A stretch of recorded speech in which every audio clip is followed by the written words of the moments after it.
조만간 우리 당의 총선 기획단을 출범을 하려고 합니다. 누가 발표될 것인가에 관해서 지금 보도된 내용들이 다 맞지는 않습니다.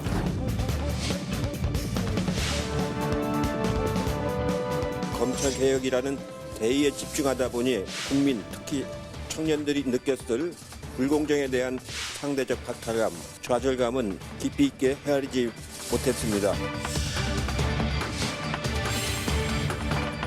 민주당의 가치를 공유하는 참신한 인물을 영입해서 준비된 정책과 인물로 승부를 하도록 하겠습니다.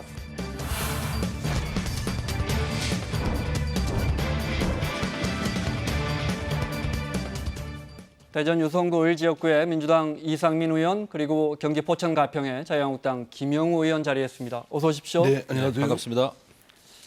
이 의원님 저희 사사건건 처음 나오신 것 같아요. 처음입니다. 네, 너무 늦게 나오셨어요. 네. 자, 문재인 대통령 모친 강한옥 여사가 별세하셔서 내일 발인이고요.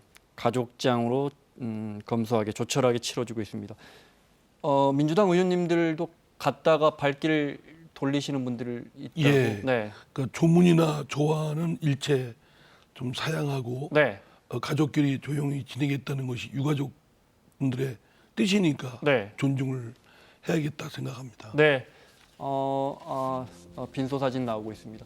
저 심상정 대표하고 손학규 대표 또 정동영 대표는 문상을 하신 거. 야당 아주 일부 문재인 대통령의 모습이 빈소를 지키고 있는 모습이 방금 들어온 화면이랍니다. 황교안 대표도 내려가신다고 오늘 그렇게 들은 것 같아요. 네. 글쎄 뭐 오전에 이제 그런 언급은 있었는데 네. 제가 그거는 이제 확인을 못했습니다만은 네. 전반적인 네. 분위기는 아마 일반 정치인에 대해서는 조문을 좀 사양하시는 것 같죠? 네. 아마 야당 대표분들은 내려오시면 네. 네. 조문을 받는 것 같습니다. 어젠가 논란이 됐던 그 벌거벗은 임금님 그 패러디한 영상 그건 내렸다고 황교안 대표가 그러시더라고요. 대통령 저 그렇게 상 그렇게 중에 들었습니다. 예. 적절하지 않은 것 같다 해서 내려라고 한 것 같아요. 네. 상중이 아니라 하더라도 네. 그런 좀 행태나 문화는 좀 극복돼야 된다고 생각합니다. 네. 자, 알겠습니다. 오늘 이해찬 대표가 기자간담회를 열었습니다. 조국 정국 그동안의 조국 정국 대응에 대해서 유감을 표했는데 잠깐 그 부분 들어보겠습니다. 검찰개혁이라는 대의에 집중하다 보니 국민, 특히 청년들이 느꼈을 불공정에 대한 상대적 박탈감, 좌절감은 깊이 있게 헤아리지 못했습니다. 이 점 여당 대표로서 무거운 책임감을 느낍니다. 이 자리를 빌려 국민 여러분에게 매우 송구스럽다는 말씀을 드리겠습니다. 총선이 이제 6개월밖에 안 남았습니다.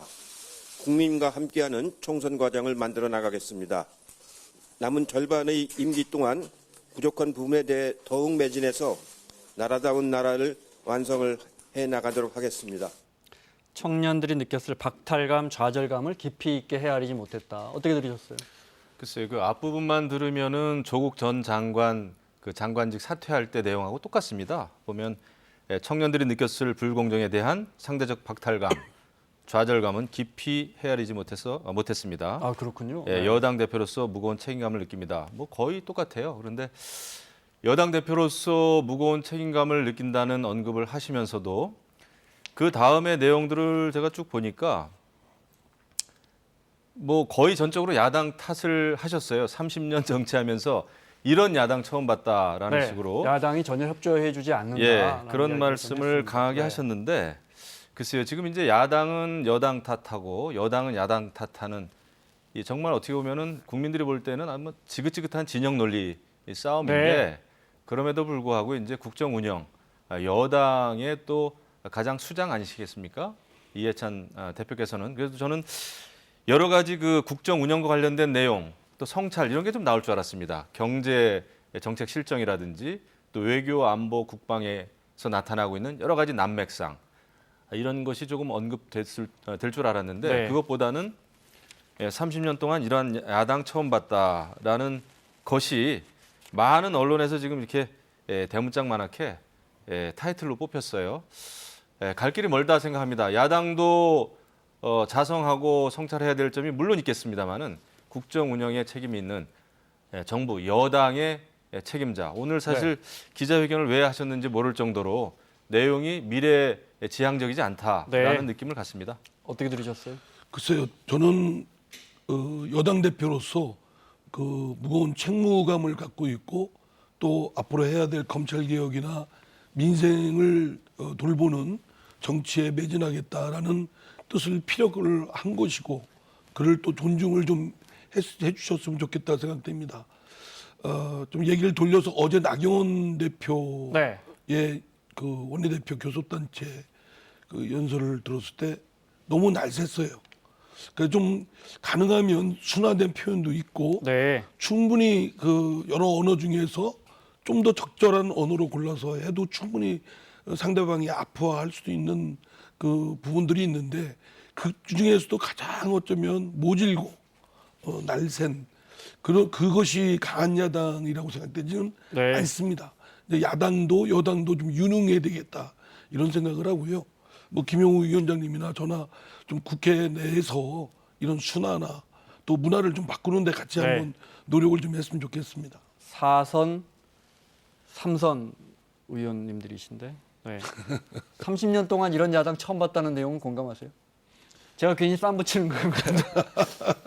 저는 싸움이 사실은 뭐 싸움을 붙인다고 저희가 합니까? 예, 근데 사실은 조금 많이 우리 자유한국당 분들 중에도 훌륭하신 의원님들이 많은데 날로 좀 양진영이 날새고 거칠고 사납고 네. 앙금이 쌓이는 그런 행태를 보이니까 정치가 아니고 싸움만 있다. 그러니까 정치권에 정치가 있어야 되는데 그런 점에서는 저 자신도 성찰을 합니다. 네. 지금 우리 대한민국 정치가 사실 극단의 정치입니다. 우리가 이제 도로를 주행하는 데 있어서 이렇게 가운데로 가야 되는데 물론 차선을 지켜야죠. 근데 완전히 인도를 벗어나서 완전히 그 어떤 시궁창으로 가는 듯한 느낌을 사실 많이 가져요. 네. 근데 저도 이제 여당에서 정치를 시작했고 지금 이제 야당인데 모든 게 극단적입니다. 진영 논리를 벗어나질 못해요. 네. 조국 사태에서도 그랬고 우리가 평소에 옳고 그름, 공정과 불공정 이런 거에 대해서 입만 열면 수없이 얘기하면서도 내 편이 저지르면은 다 그걸 무조건 옹호하고 상대편이 저지르면은 그냥 뒤도 안 돌아보고 잘못된 일이다, 적폐다 이런 그 정치 풍토 문화가 자리 잡는 것 같아서 정말 송구한 마음입니다. 정말 정치인으로서 우리 이상민 의원님 나오셨는데 국회에서 한번 잘 이런 것을 이제 정치 개혁을 좀 해야 된다 생각합니다. 네. 저는 광화문 집회나 이제 서초동 집회를 두 부류 양극단의 싸움으로만 치부하는 경우가 있는데요. 그렇게 볼 것은 아니라고 생각됩니다. 광화문 집회에도 또 서초동 집회에도 혼재된 목소리들이 있고 네. 또 양극단의 목소리를 빼면 매우 합리적인 부분들이 많습니다.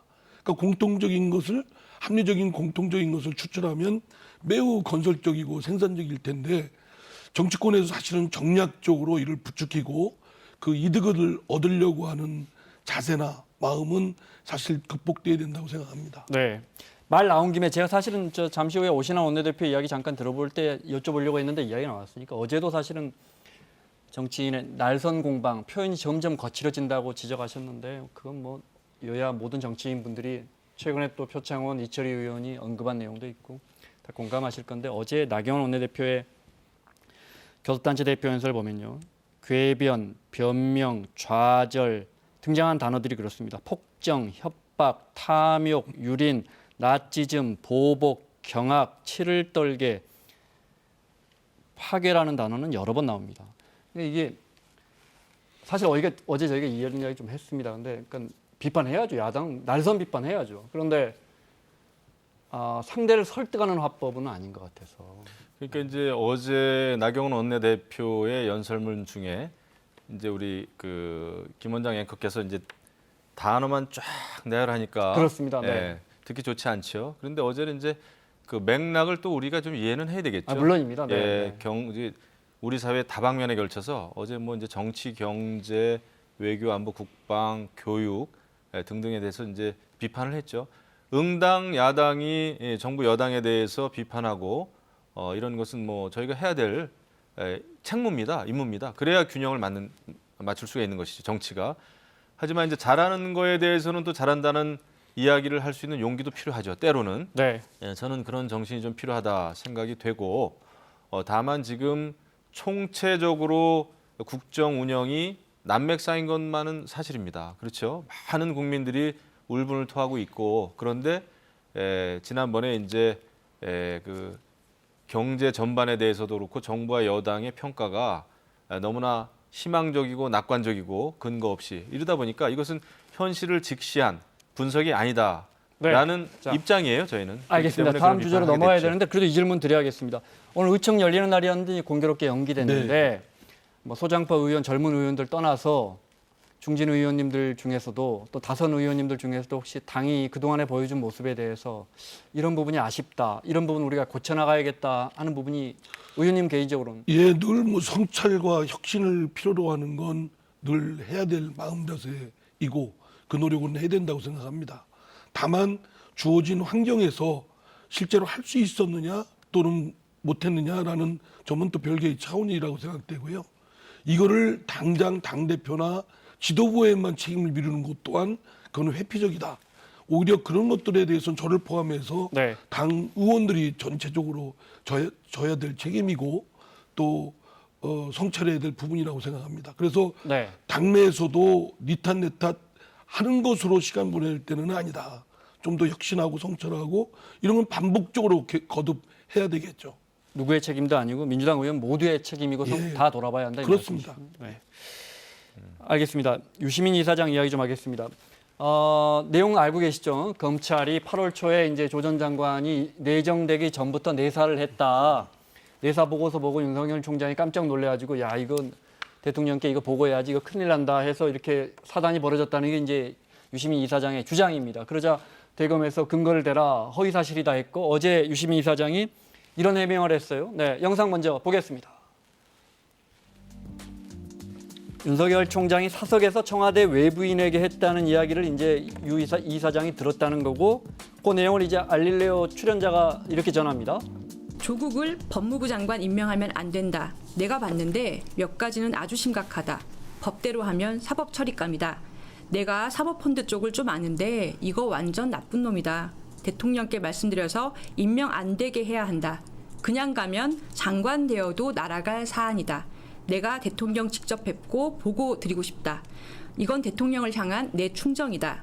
사적으로 조국한테 무슨 악감정이 있어서 이러는 게 아니다. 정말 걱정돼서 하는 이야기다. 이런 게 알려지면 검사들이 장관으로 받아들이지 않는다.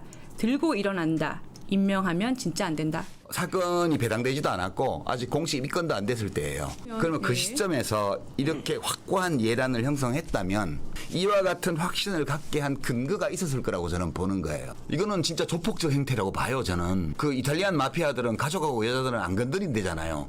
최소한. 근데 윤 총장이 답해야 돼요. 이거는 이제는. 예. 이때 뭘 봤는지. 자, 크게는 두 가지 논란입니다. 그러니까 내가 청와대 뭐 바깥 사람이라고 표현을 했는데 외부자라고 했는데 외부 인사에게 윤석열 총장이 그때 만나갖고 윤석열 총장도 내가 이렇게 이야기하면 누군지 알 거라고 그랬어요.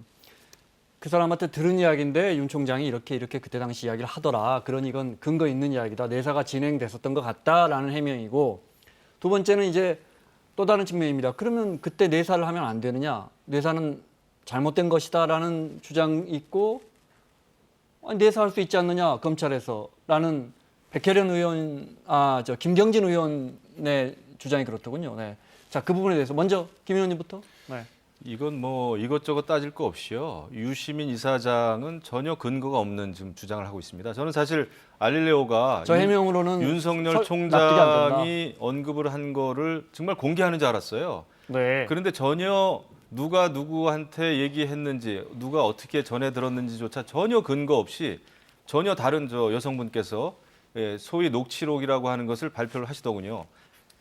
이거는 저는 유시민 이사장은 제가 과거에 그분이 써놓은 여러 가지 책을 보고 상당히 그래도 이제 존경을 한 적도 있습니다. 그런데 이번에 조국 사태에 있어서 유시민 이사장은 완전히 국민의 신뢰를 잃었어요. PC를 빼돌린 걸 가지고 증거를 보존하기 위해서 그랬다. 그다음에 또 동양대 총장한테 전화를 하면서 내가 기자로서 취재한 거다. 네. 라고 해가지고 완전히 진영이라고 하는 동굴에 갇혀서 완전히 사리분별을 못하시는 쪽으로 완전히 지금 너무 막 나가신다 생각합니다. 어쨌든 그래서 이 이번 설명이- 알릴레오가 네. 예, 아까 이제 그 윤석열 총장이 청와대 외부 인사한테 얘기했다고 하는 것도 밑도 끝도 없어요. 근거가 없습니다. 그리고 임명권자인 대통령께서 임명을 한 윤석열 총장 아닙니까? 기본적으로 그렇게 이제 윤석열 총장 입장에서는 그런 인사에 대해서 대통령께 그런 조국 장관 지명 이후에 그것을 직접 이야기하기가 쉬운 게 아니죠. 일단 상식적이지가 않습니다. 그리고 유시민 이사장의 이런 주장에 대해서 벌써 민주당에서도 불편해하는 거 아닙니까? 그래서 백혜련 의원이나 네. 저 김경진 그다음에 또 누구죠? 박용진 의원님 요즘 말씀 많이 네. 하시는데 근거가 없다는 거 아닙니까? 근거가 미약하다. 이것은 이걸로는 잘 설명이 되지 그러면 않는다. 설명이 전혀 안 되죠. 네, 김 의원님은 지금 그러니까 내사 보고서를 보고 윤 총장이 대통령께 이 사실을 이야기하려고 했다는 그 사실조차도 믿지 못하겠다. 굉장히 근거가 없고 사실로서 성립되기에는 여러 가지 상식적으로 맞지 네. 않죠. 저는 그렇게 생각하지 않습니다. 저는 유시민 이사장의 전후 발언의 맥락을 보면 매우 신빙성 있는 이야기다라고 네. 생각되고요. 만약 유시민 그 이사장의 말이 진위 여부를 따져봐야 되겠습니다만 만약에 사실이라고 한다면 매우 심각합니다. 첫째는 사실이라면 생각합니다. 네. 예, 말씀하시죠. 왜냐하면 네. 수사는 마음대로 아무 때나 검찰이 하고 싶다고 해서 될 수 있는 게 아니거든요. 내사도 마찬가지입니다. 그에 합당한 요건을 충족했을 때만 내사에 나설 수 있고 수사에 나설 수 있는데 그냥 검찰총장이 사전에 그런 의혹이 있다는 거 알았고 더구나 봤더니 매우 심각하다. 이거는 그럼 도대체 어디서 뭘 봤다는 건지 검찰이 그냥 일반 민간인들의 뒷조사를 하고 다닌다는 건지 이 정도로 매우 심각하고요. 두 번째는 그중에 또 발언 내용 중에 이 사실을 검사들이 알면 검사들이 장관 임명에 대해서 들고 일어난다. 이거는 어떻게든지 막아야 되겠다. 네. 이건 대통령 인사권에 대한 월권입니다. 검찰총장이 대통령 인사권에 대해서 만약에 그렇다면 국회 인사청문회나 여론이나 등등에 의해서 결정될 일을 검찰총장이 가타부타 된다 안 된다를 인사권에 관여한다든가 또는 검찰의 구성원인 검사들이 들고 일어난다. 이런 건 있을 수 없거든요. 그래서 만약에 이 부분에 대해서 만약에 믿는다 못 믿는다 하면 이 당사자인 윤석열 총장은 스스로 밝혀야 된다.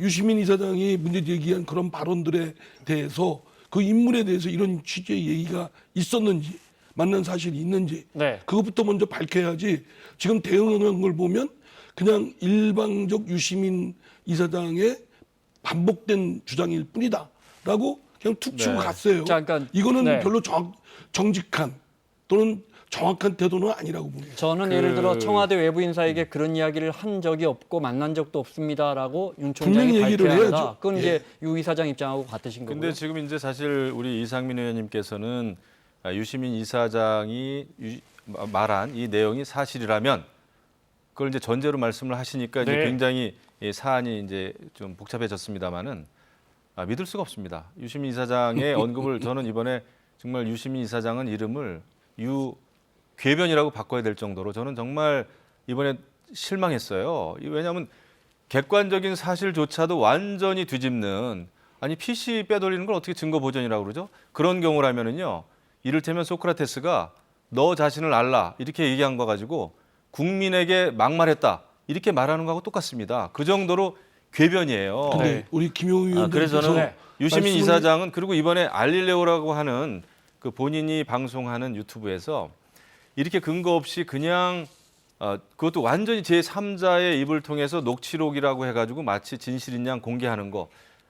저는 이거는 사실을 굉장히 호도하는 것이고 국민 여론을 정말 왜곡하는 네. 것이다라고 그러니까 생각합니다. 요거는 이 의원님 의견까지 듣고요. 제가 마무리하겠습니다. 드리는 예. 말씀은 이렇게 의혹을 그런 막 거에 던지면 되는 대해서 건가요? 믿을 수 있다, 안 믿을 되죠. 수 없다고 하니까 당사자인 윤석열 총장과 유시민 이사장이 정면으로 조목조목 확인을 해야 된다고 생각합니다.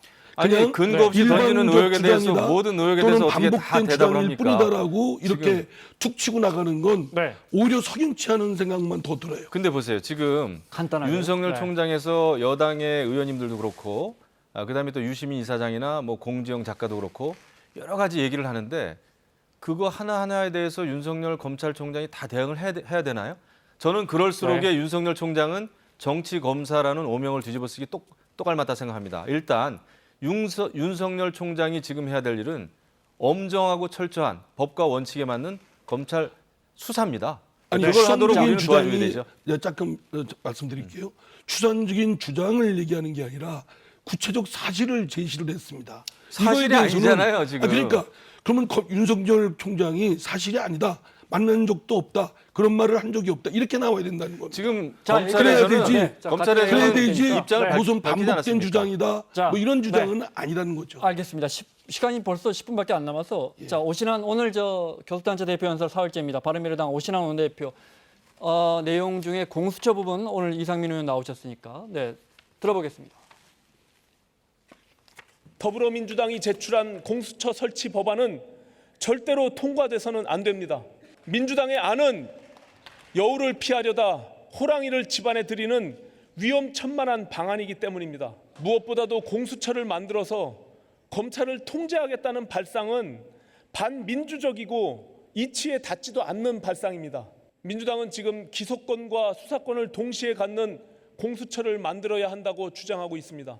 한 입으로는 검찰을 개혁해야 한다며 검찰의 직접 수사권 축소와 수사 기소를 분리를 요구하면서 또 다른 한 입으로는 수사권과 기소권을 동시에 갖는 새로운 괴물 조직을 창설하자는 것은 앞뒤가 맞지 않는 주장입니다.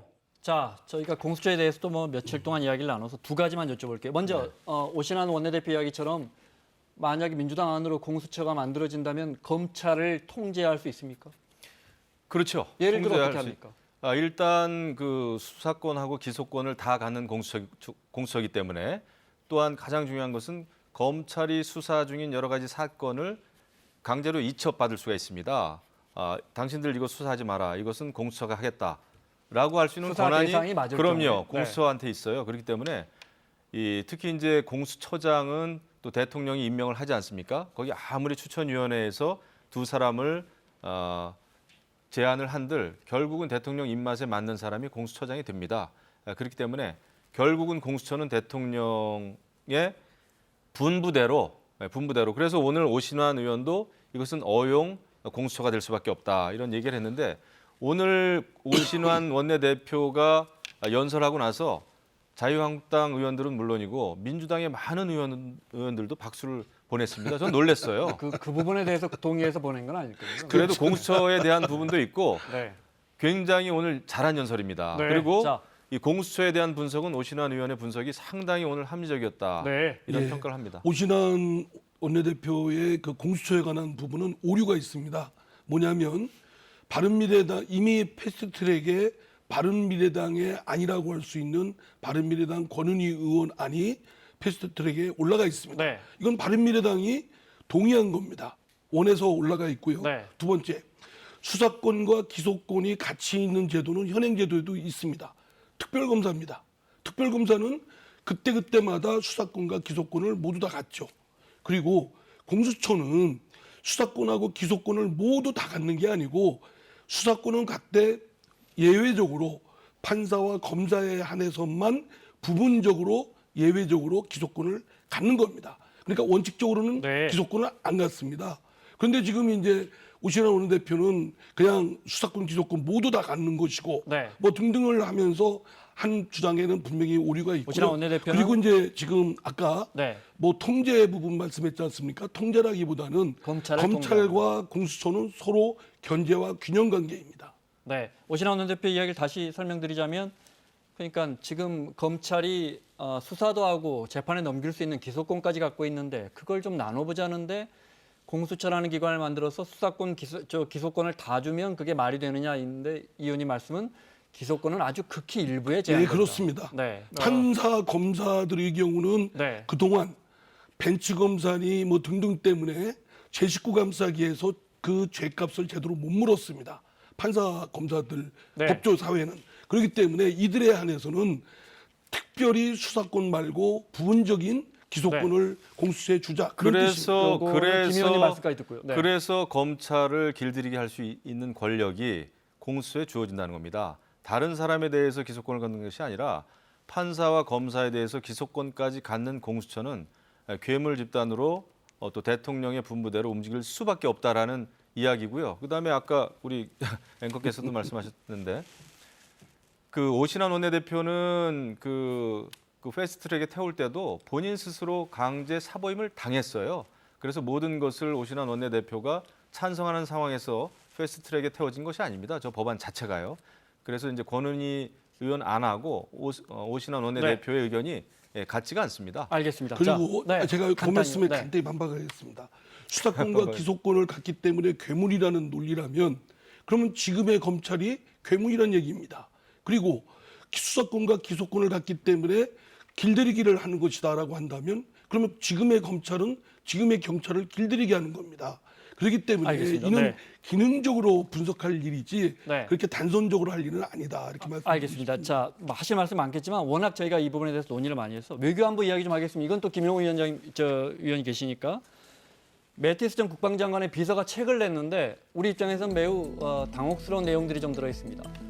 트럼프 대통령이 2017년에 이제 취임 초기에 한국이 미국을 벗겨먹는다는 식의 인식을 갖고 있었다는 거예요. 그렇게 말하고 주한 미군이라든지 이런 전략 자산에 대해서 설명을 할 때 1년에 600억 달러면 얼마입니까? 70조죠. 지금 우리가 1조 내고 있는데 내면 괜찮다라는 식의 이야기를 했다는 거예요. 네, 참 트럼프 대통령의 인식이 드러나는 부분이고 우리 입장에서는 당혹스러운 내용입니다.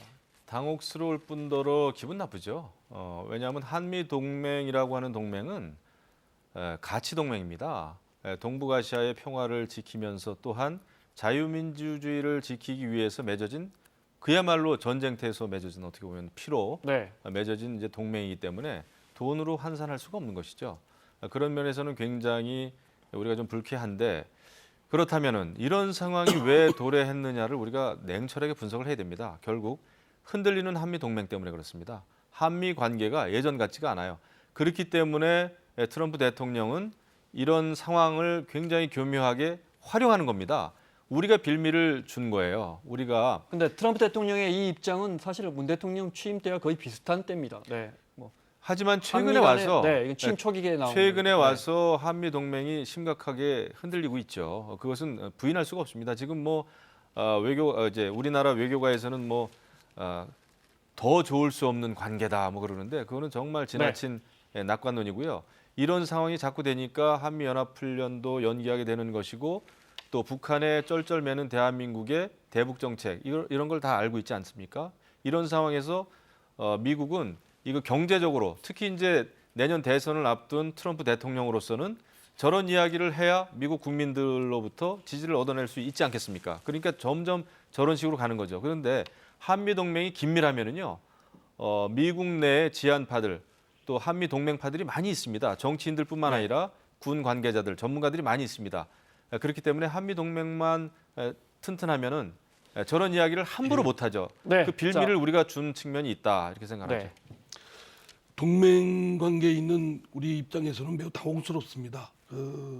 분명히 혈맹이라고 할 정도로 그렇게 굳건한 동맹 관계고 지금 뭐 흔들림이 있다고 그러는데 흔들림이 저는 전혀 없다고 생각합니다. 물론 각국 사이에는 약간의 긴장 관계도 있을 수 있지만 그건 자국 이익에 따라서 그런 것이고 동맹 관계에 전혀 흐트러짐이 없다라고 생각되고요. 다만 이 지금 주한미군이 한반도에 주둔하고 있는 거는 네. 한국의 이익만이 아니고 미국의 동북아 안보 전략의 일환으로서 미국의 이익도 반영된 것이기 때문에 물론입니다. 네. 이거를 일방 한국에만 모든 비용을 부담을 요구하는 건 부당하다라는 점에서 좀 더 설득해서 적절한 알맞은 절충점을 좀 찾도록 해야 될 것이다 생각합니다. 아주 간단하게 김 의원님.